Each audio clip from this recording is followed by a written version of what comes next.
Hi everyone, in front of me I've got a NOKIA G22 and let me share with you how to add the photo to contact in this device. So first of all, let's open your contact list, find the contact you'd like to edit and tap on it, and tap on the edit icon.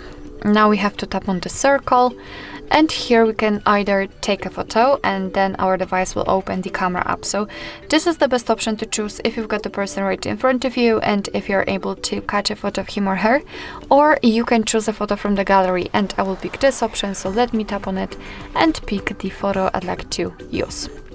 Here from this step we can change the position of the photo. We can also change the size of this highlighted square.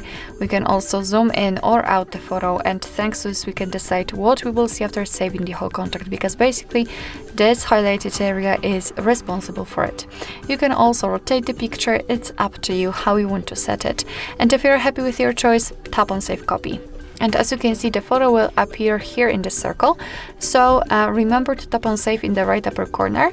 It's important.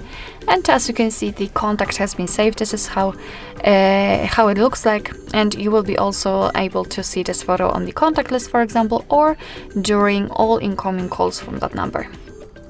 Alright, so basically that's all. This is how to add the photo to contact in your NOKIA G22. Thank you so much for watching. I hope that this video was helpful, and if it was, please hit the subscribe button and leave the thumbs up.